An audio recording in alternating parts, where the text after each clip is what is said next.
자, 안녕하세요. 자, 오늘은 민법 기출지문 OX, OX 민법 총칙 네 번째 파트가 되겠습니다. 법률 행위의 무효와 취소. 자, 교재로는 21페이지네요. 그죠? 자, 우선은 1절에 무효를 보겠습니다.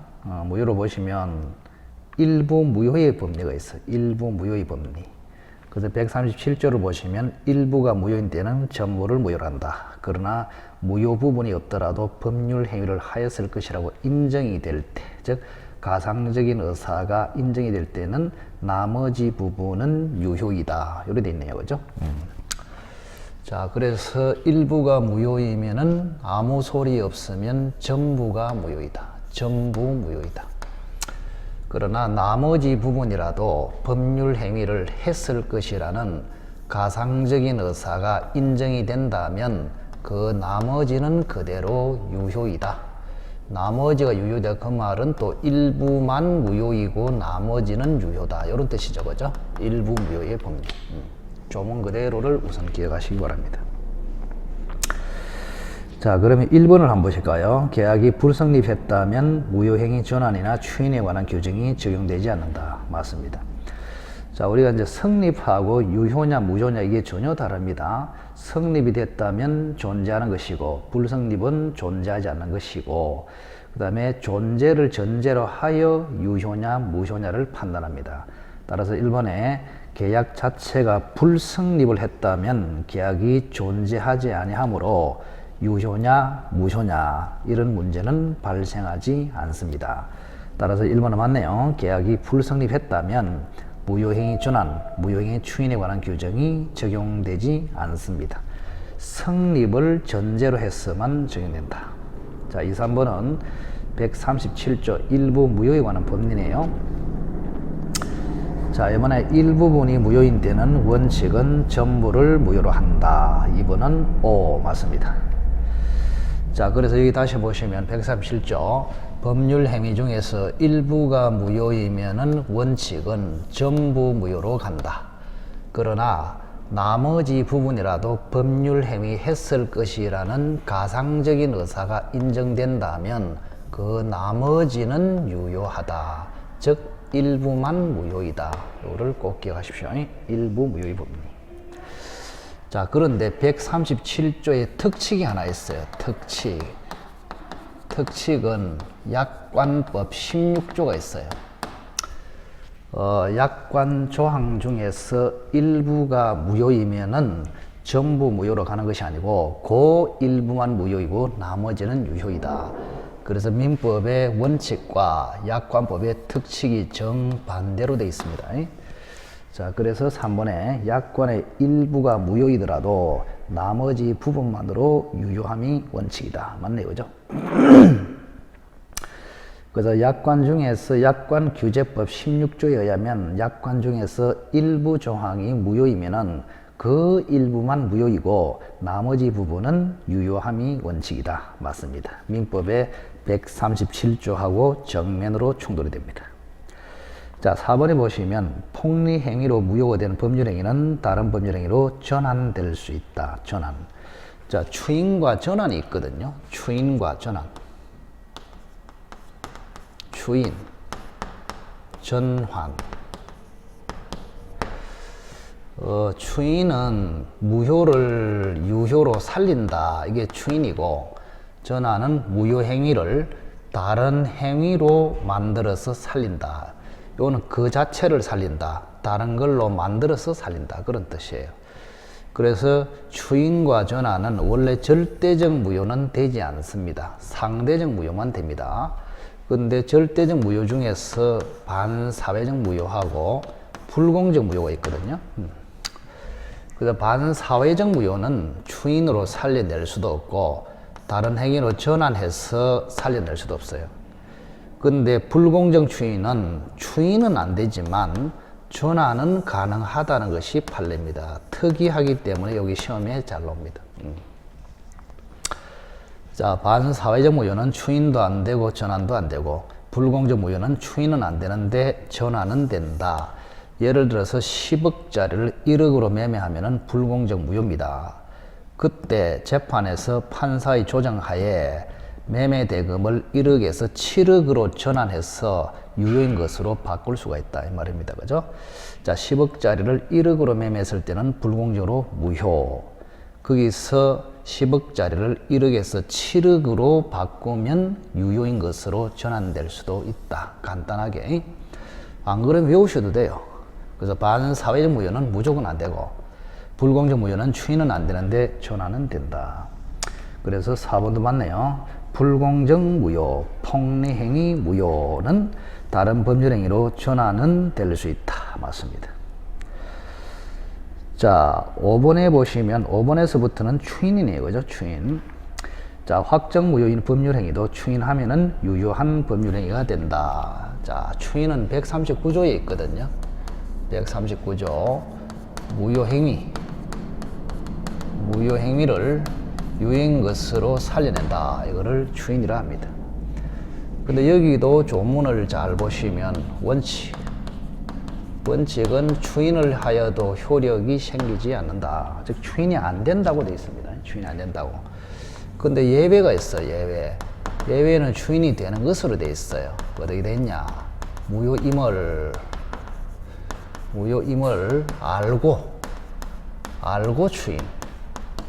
알고 추인하면은 그때부터 새로운 법률행위로 본다. 이렇게 되어 있습니다. 그때부터.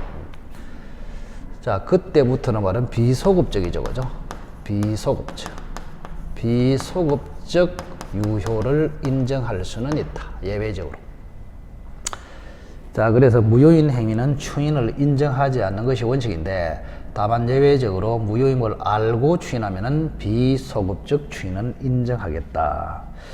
그래서 5번은 틀리네요. 확정 무효인 법률 행위는 추인하더라도 유효한 법률 행위가 될 수 없는 것이 원칙이다. 그래서 5번은 X가 되겠습니다.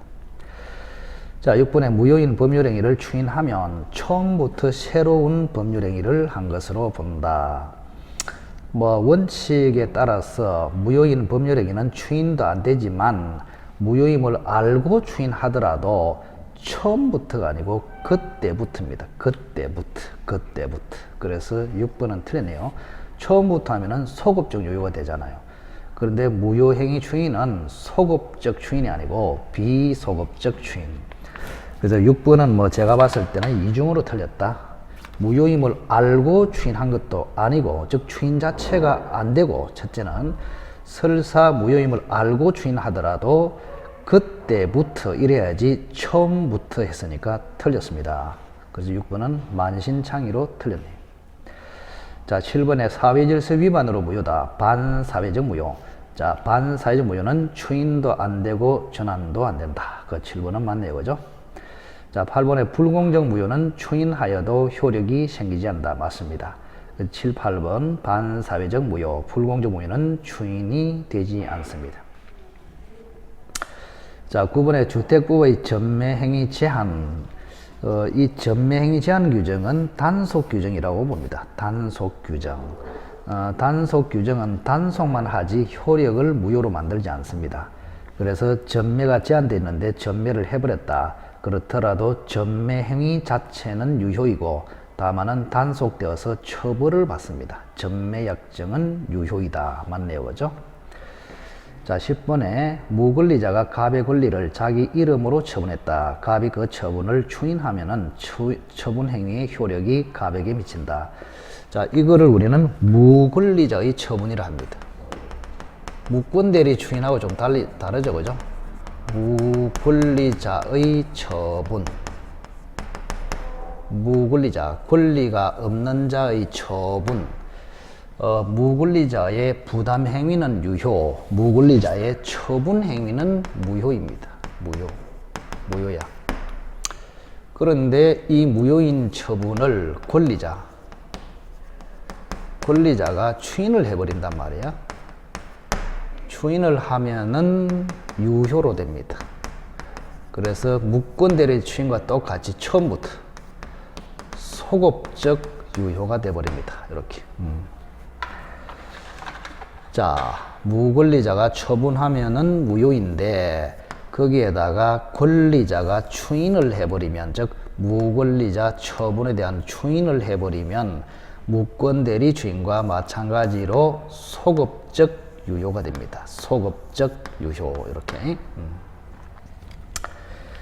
자, 그래서 10번에 무권리자가 갑의 권리를 자기의 이름으로, 만약 갑의 이름으로 일하면은 무권대리가 되어버립니다. 그래서 무권리자가 갑의 권리를 자기 이름으로 처분했다면 무권리자 처분이고, 갑의 권리를 갑의 이름으로, 즉 본인의 이름으로 현명을 해서 처분하면은 무권대리 처분이 됩니다. 무권대리 처분. 자, 그래서 10번은 잘 보시기 바랍니다.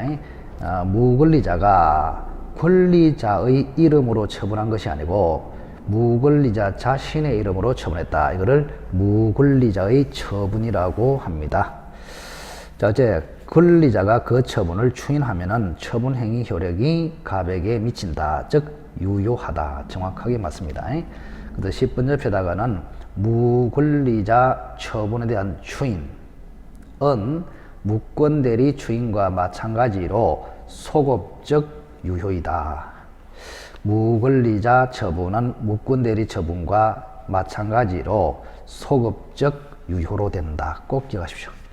자, 그래서 우리 민법에, 그죠?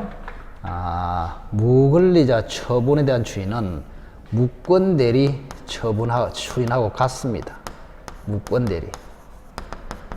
무권대리에 대한 추인을 유추 적용해서 인정을 합니다. 그래서 이것도 소급적 유효, 무권리자 처분에 대한 추인도 소급적 무효 이래 됩니다. 그래서 우리 민법에는 추인이 총 4가지죠. 무권대리 추인, 무권리자 처분에 대한 추인, 그 다음에 취소할 수 있는 법률행위 추인, 그 다음에 무효행위 추인, 이렇게 4가지가 있습니다. 어쨌든 무효행위 추인은 비소급적 유효, 무권대리 추인과 무권리자 처분에 대한 추인은 소급적 추인, 소급적 유효가 됩니다. 꼭 기억하십시오. 그 10번은 무권리자의 처분입니다. 그래서 만약에 무권리자가 갑의 이름으로 처분했다. 그러면 무권대리 처분, 자기의 이름으로 처분했다. 무권리자의 처분, 이렇게 됩니다. 좀 어렵게 볼 수 있는데 갑의 이름을 내세워서 처분하면은 일종의 현명을 했기 때문에 무권대리 추인으로 가고, 자기의 이름으로 처분했다면 무권리자 처분에 대한 추인으로 갑니다. 그때는 결론은 같이 취급하니까, 그죠? 그래서 10번은 소급적 유효로서 효력이 발생해서 권리자 갑에게 미친다. 맞네요. 자, 11번에 무효행위 추인은 무효 원인이 소멸한 후에 해야 효력이 있다. 이게 굉장히 중요합니다. 무효 원인 소멸. 무효 원인이 소멸이 돼야 돼요. 무효 원인 소멸. 대표적으로 이런 겁니다. 이런 거야. 자, 갑이라는 사람이 토지를 을에게 지금 팔았거든요. 근데 가장매매로 팔았단 말이에요. 가장매매로 3월 1일 날. 그런데 이거를 유효로 다시 하자고 5월 1일 날 합의했어요. 즉 추인을 했단 말이에요. 자, 그러면 가장매매는 원래 무효인데 그걸 살립시다 하면서 추인을 했다. 그럼 이게 무효임을 알고 했단 말이죠. 모르고 할 리가 없잖아요. 그죠? 알고 했습니다. 자, 그러면 139조에 따라서 무효임을 알고 추인하면은 그때부터 유효로 된다. 즉 5월 1일부터 가장매매가 유효로 됩니다. 이렇게 5월 1일부터. 그러면 이거는 가장매매는 통정허위 표시 무효로서 이거는 상대적 무효입니다. 상대적 무효는 무효 원인이 주로 소멸될 수가 있어요. 왜? 처음에는 갑과 을이 가장매매함으로써 무효인데 갑과 을이 나중에 무효임을 알고 유효를 하자 합의를 해버리면 무효 원인이 없어져 버려요. 그 무효 원인이 없어지기 때문에 추인을 해서 유효로 살려낼 수 있다. 이런 이야기입니다. 근데 만약에 이게 이제 반사회적 행위로서 무효다. 반사회적 행위로서 무효다. 그럼 반사회적 행위로서 무효면 무효 원인이 소멸이 안 됩니다. 합의해서 유효로 하자 이게 안 되잖아요. 이거는. 그죠? 그래서 매매의 진위가 없는데 매매의 진위를 다시 가져서 합의를 하면은 무효 원인이 소멸돼요. 상대적 무효는. 근데 반사회적 행위로서 무효는 법이 개정되지 않는 한 영원히 무효입니다. 그래서 무효 원인 소멸이 안 되기 때문에 반사회적 무효, 불공정 무효, 특히 절대적 무효는 추인의 대상이 되지 않습니다. 그래서 11번은 굉장히 중요한 말입니다. 무효 행위 추인은 무효 원인이 소멸한 후에 해야 효력이 있다. 그 무효 원인이 소멸되는 것이 대표적으로 상대적 무효, 107조 비진임 표시 무효, 108조 통정 허위 표시 무효입니다. 자, 12번에 매도인이 통정 허위 매매를 추인했다. 이건 상대적 무효죠. 상대적 무효이기 때문에 무효임을 알고 추인하면은 그때부터 새로운 법률행위로 봅니다. 그럼 그때부터기 때문에 소급적이다, 비소급적이다. 비소급적, 추인한 때부터 비소급적 유효로 된다. 그런데 여기는 계약을 체결한 때부터, 그 말은 소급적 유효로 된다 했기 때문에 12번은 X가 되겠습니다. 자, 가장매매 무효를 추인하면은 추인은 되는데 다른 약정이 없으면, 그죠? 추인 시부터 새로운 법률행위로 본다. 따라서 추인 시부터 비소급적 유효로 되는 것이지 계약 체결한 때부터 소급적 유효로 되는 것은 아니다. 그래서 12번은 X가 되겠습니다. 자, 그 다음에 이제 유동적 무효가 있네요. 유동적 무효는 뭐 굉장히 중요하죠. 정확하게 한번 정리를 해봅시다. 유동적 무효. 자, 확정 무효하고 반대말이 유동적 무효입니다. 유동적. 확정 무효, 유동적 무효. 자, 요거는 기본 틀을 잡은 다음에 훈련을 하셔야 됩니다. 유동적 무효. 현재 무효이기는 무효인데 아직까지 확정이 안 돼 있고 유동적이다. 대표적으로 유동적 무효는, 그죠? 무권 대리 행위. 대리권 없이 행위를 하면은 유동적 무효가 원칙이다. 그죠? 유동적 무효가 대리권 없이 하면은 유동적 무효가 원칙이다. 유동적 무효. 근데 여기는 토지 거래 허가 전에 법률 행위를 유동적 무효로 한다. 이거는 조문에 있는 것이 아니고 판례 이론입니다. 굉장히 중요합니다. 매년 예상 문제다 이렇게 생각하고 있죠. 갑은 허가구역 내 토지에 대해서 을과 매매계약을 체결하고 계약금을 수령하였으나 허가를 받지 않았다. 자, 대표적으로 갑이라는 사람은 자, 토지를 을에게 지금 매매를 했습니다. 매매를 했어요. 1억으로. 3월 1일 날 5월 1일까지 이행하기로 했습니다. 자, 그런데 계약금은 지급했다. 이래 돼 있네요. 1,000만 원 정도는 지급했다. 그리고 아직까지 허가를 받기 전이다. 이래 돼 있네요. 그러면 허가를 받기 전에 요 매매를 우리는 유동적 무효 상태라 한다. 현재는 무효이기는 무효인데 확정은 되지 않고 유동적이다 이 말입니다. 근데 현재는 무효인데 앞으로 허가를 받으면 지금 유효로 유동이 된다 그런 얘기. 여기서 이제 제일 조심해야 될 것은 자, 규제지역 토지거래 허가지역에서 매매를 했는데 허가를 받아야 됨에도 허가를 받지 않고 매매를 했다. 그런 상태는 현재는 무효인데 무효로 확정은 안 돼 있다. 그래서 유동적 무효를 합니다. 유동적 무효 이렇게. 자, 그러면 여기서 이제 대표적으로 큰 틀에서 보겠습니다. 첫째, 매매. 매매하고 관련된 효력은 없습니다. 자, 효력이 없다는 말은 서로 이행 청구권도 없고 이행할 의무도 없다. 그런 이야기입니다. 매매하고. 그래서 5월 1일까지 이행하기로 했는데 이행하지 않아도 괜찮습니다. 효력이 없기 때문에 특히 이행해야 할 의무가 없으므로 5월 1일까지 이행을 하지 않더라도 괜찮아요. 그래서 채무 불이행이 되지 않습니다. 그러면 채무불이행이 되지 않기 때문에 이행을 하더라도 첫째, 법정 해제를 할 수가 없습니다. 그 다음에 채무불이행이 안 되므로 손해배상 청구를 할 수도 없습니다. 자, 그런데 주의해야 될 점은 채무불이행을 원인으로 하는 법정 해제는 안 되지만 채무불이행과 전혀 상관없이 계약금 자체로 해제한다. 이 계약금 해제는 가능하다는 점을 주의하시기 바랍니다. 자, 그 다음에 두 번째, 허가신청. 허가신청상의 효력은 있습니다. 이 말은 허가하고 관련된 협력 청구권도 있고 허가하고 관련된 협력 의무도 있다 이 말입니다. 그러면 협력 의무가 있기 때문에 이 협력 의무, 자 예를 들어서 을에게는 허가 신청에 협력하라고 청구할 수 있는 권리가 있고 갑에게는 협력해야 할 의무가 있다 이런 이야기 아닙니까?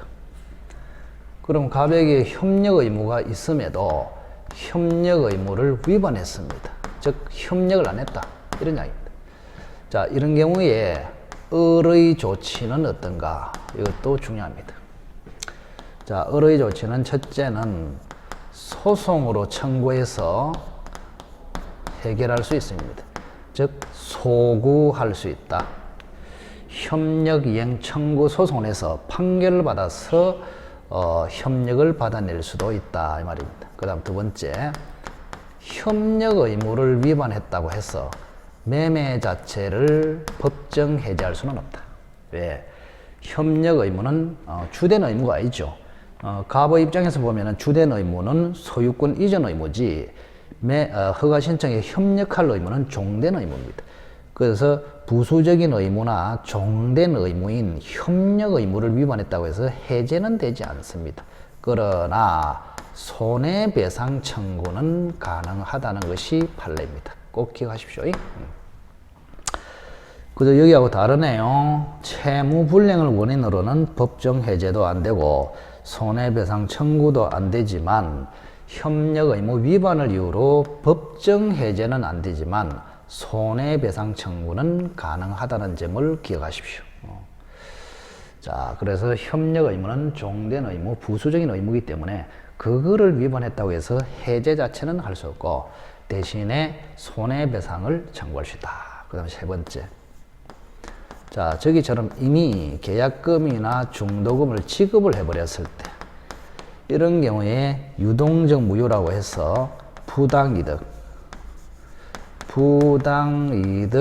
반환 청구로서 돈을 받을 수 있겠느냐, 돌려받을 수 있겠느냐, 안 됩니다. 왜?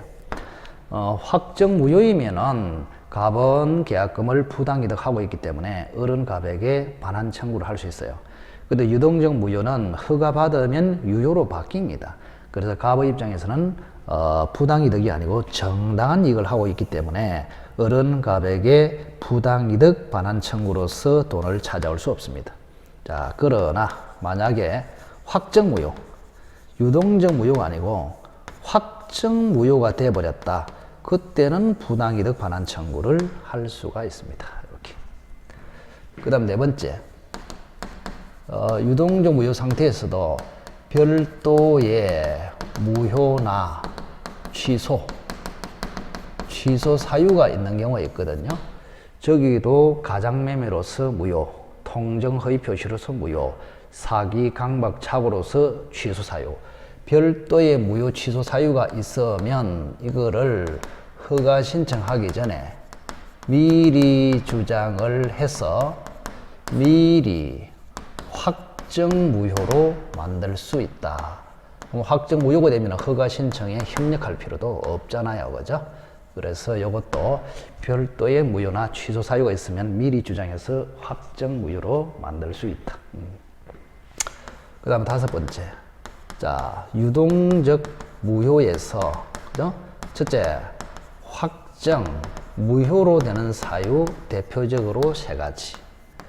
확정 유효로 되는 대표적인 세 가지를 기억하셔야 됩니다. 첫째는 불허가 처분, 처음부터 허가를 잠탈 배제할 목적. 자, 허가 신청을 하지 않기로 쌍방이 명백히 한 경우.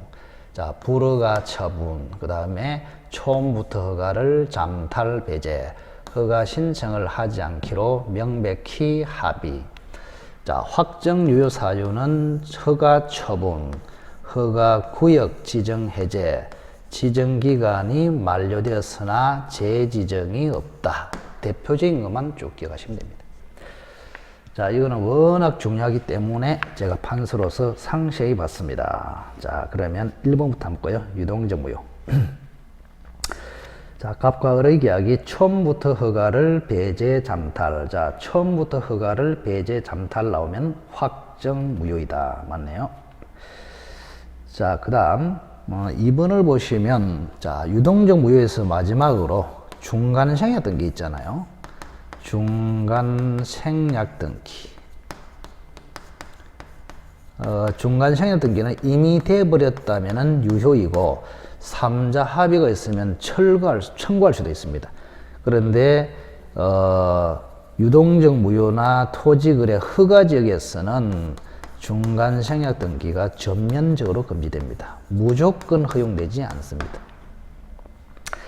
이번에 을이 토지를 병한테 전매하고 갑을병의 중간 생략 등기 합의에 따라서 갑이 병을 매수인을 하여 허가를 받아 병명의로 등기됐다. 그 등기는 실체에 부합함으로 유효하다. 2번 틀렸습니다. 중간 생략 등기는 무조건 허용하지 않습니다. 만약에 을이라는 사람이 또다시 병한테 넘겼단 말이죠. 이런 식으로. 그럼 을을 생략한 지 바로 등기한다. 이게 중간 생략 등기 아닙니까? 그럼 이게 토지거래 허가구역에서는 중간 생략 등기가 절대 안 된달까요? 그래서 허가구역에서는 매매도 2번 하고 허가도 2번 받고 등기도 2번 해야 정상적으로 소유권을 취득합니다. 그래서 이번처럼 중간 생략 등기 3자 합의가 있고 갑이 병을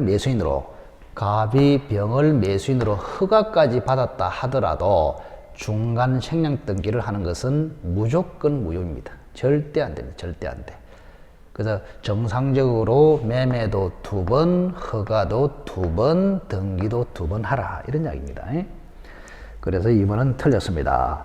어쨌든 3자 합의가 있어도 중간 생략 등기는 절대 안 되니까 갑이 병을 매수인으로 하여 허가를 받아서 갑에서 병명의로 바로 등기가 됐더라도 그 등기는 무조건 유효입니다. 2번은 X.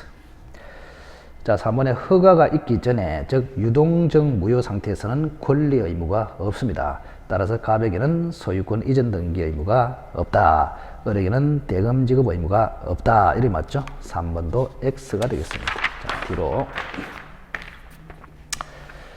자, 4번은 일단은 제끼고, 자, 5번. 갑과 을은, 자, 허가 신청에 협력할 의무는 있다고 그랬습니다. 허가 신청과 관련된 협력 청구권, 협력 의무는 있다. 맞네요. 자, 6번에 을은 매매대금의 제공이 없이도 갑에게 허가 신청에 협력할 것을 청구할 수 있다. 이게 무슨 말이냐? 그죠?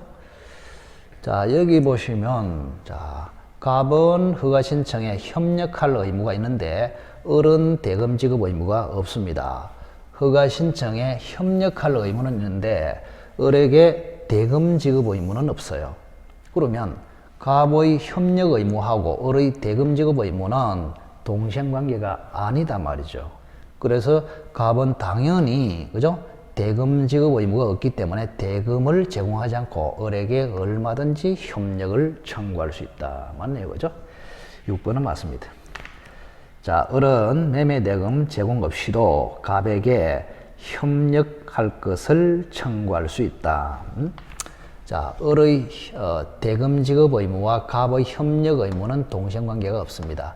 을에게는 대금 지급 의무가 없고 갑에게는 협력 의무가 있기 때문에 을은 대금을 지급하지 않고도 갑에게 협력을 청구할 수 있다. 이런 이야기입니다. 자, 6번은 맞고 7번. 갑은 을의 매매 대금의 제공이 없었음을 이유로 거래 허가와 관련된 을의 협력 의무 이행 청구를 거절할 수 있다. 7번도 역시 마찬가지네요. 자, 을에게는 대금 지급 의무가 없다니까요. 갑에게는 협력 의무가 있고, 그죠? 그래서 을이라는 사람은 대금 지급 의무가 없기 때문에 대금을 지급하지 않고 협력을 청구할 수 있단 말이에요. 그런데 갑이라는 사람은 네가 대금을 안 주기 때문에 내가 협력을 거절하겠다 이래 할 명분이 없습니다. 왜? 을에게는 대금 지급 의무가 없으므로. 그래서 갑은 을의 대금 제공이 없었음을 이유로 을의 협력 이행 청구를 거절할 수는 없습니다. 7번은 X가 되겠습니다. 그래서 핵심이 이거예요. 계속 이제 국어 연습하고 있지만 매매하고 관련된 의무는 존재하지 않고 허가 신청과 관련된 의무는 존재한단 말이야. 그럼 을은 매매와 관련된 대금 지급 의무가 없어요. 갑은 허가와 관련된 협력 의무가 있어요. 그럼 갑은 협력해야 되고 을은 대금을 지급 안 해도 돼.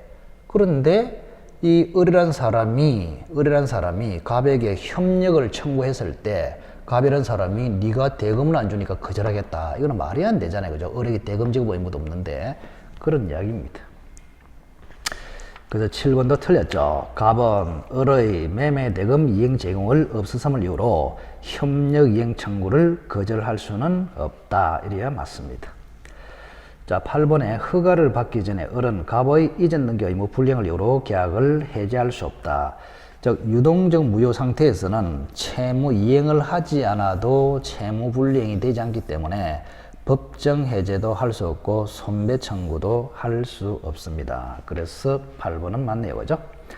여기서 말하는 의무 불이행을 이유로 해제는 법정 해제를 이야기합니다. 자, 9번에 갑과 을은 허가 신청 절차에 대한 협력 의무 불이행을 이유로, 자, 협력 의무는 있다 그랬죠? 근데 협력 의무를 불이행했다. 그때 을의 조치는 소구할 수 있고, 그러나 해제는 할 수 없고 손해배상 청구는 할 수 있다. 그래서 9번은 맞네요. 갑과 을은 허가 신청 절차에 대한 협력 의무 불이행을 이유로 계약을 해제할 수는 없다. 다만 손해배상을 청구할 수 있다. 9번도 맞습니다. 자, 10번에 갑은 유동적 무효 상태에서도 계약금 해제는 된다 그랬습니다. 계약금 해제는 된다. 그래서 매도인 갑은 배액을 상환하고 해제할 수 있다. 이래 맞죠. 10번은 X. 자, 11번에 갑과 을은 허가를 받기 전에, 즉 유동적 무효 상태에서는 채무 불이행이 존재하지 않기 때문에 채무 불이행을 이유로 법정 해제도 할 수 없고 손배 청구도 할 수 없다. 맞네요. 자, 12번에 을이 허가 신청 절차에 협력하지 않고 계약을 일방적으로 철회했습니다. 갑은 을에 대하여 협력 의무 불이행과 인과관계 있는 손해배상을 청구할 수 있다. 맞네요. 그죠? 자, 을에게는 허가 신청에 대한 협력 의무는 있습니다.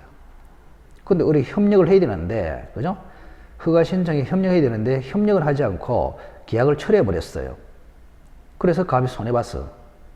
그래서 을이라는 사람이, 그죠? 협력을 하지 않고 계약을 철회하는 바람에 갑은 손해봤다. 그런 경우는 당연히 협력 의무 위반, 협력 의무 불이행을 원인으로는 손해배상을 청구할 수 있다. 이렇게 해야 맞습니다. 이렇게 보시기 바랍니다.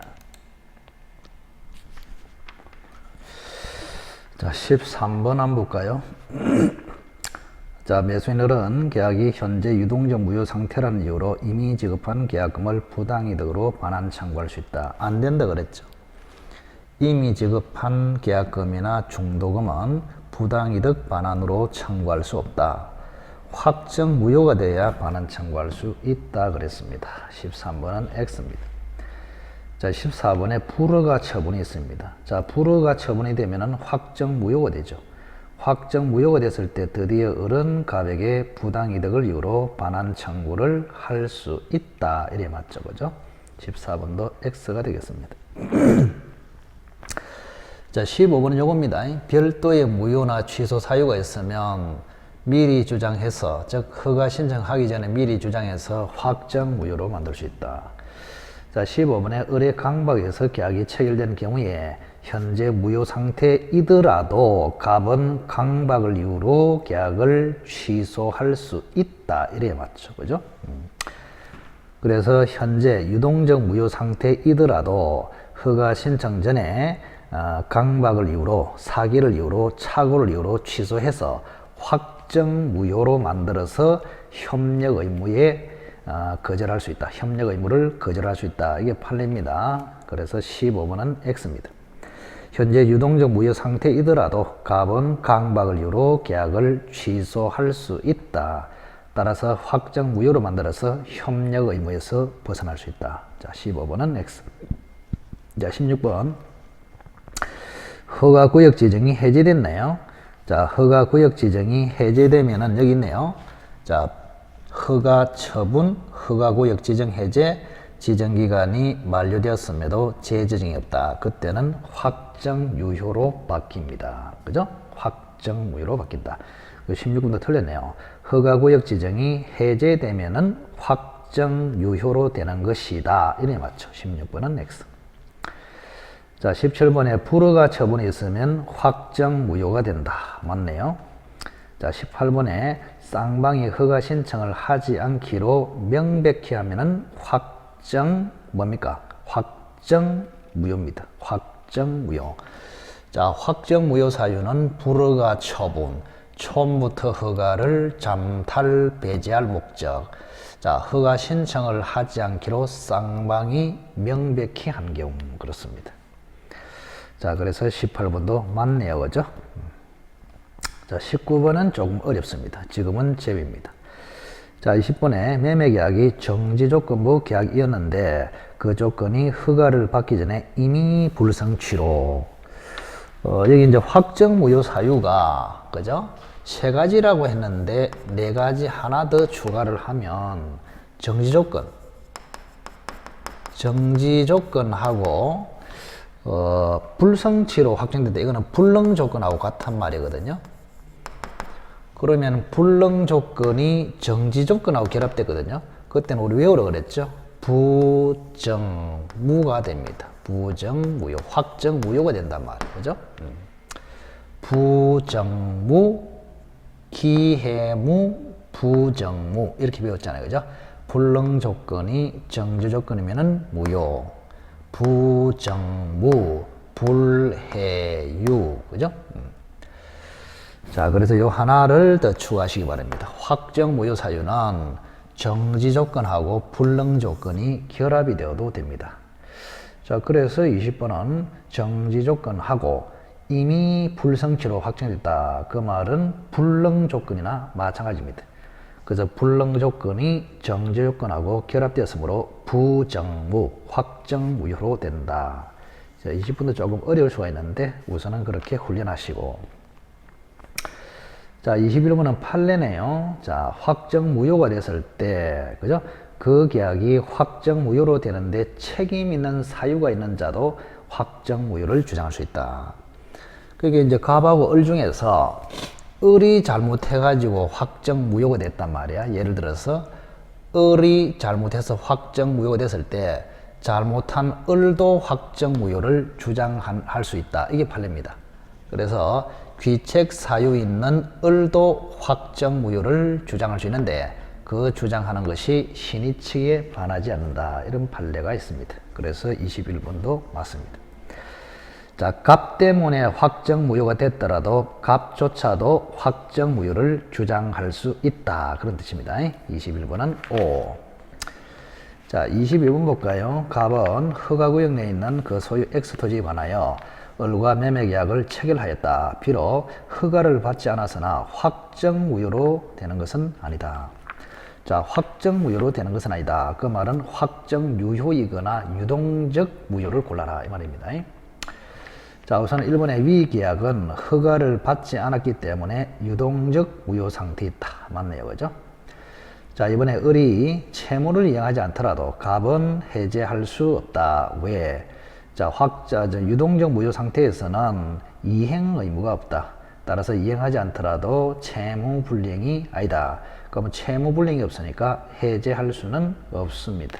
맞고.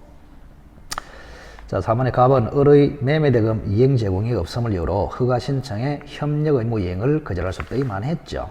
그래서 갑은 협력 의무가 있고 을은 매매대금 지급 의무가 없어요. 그죠?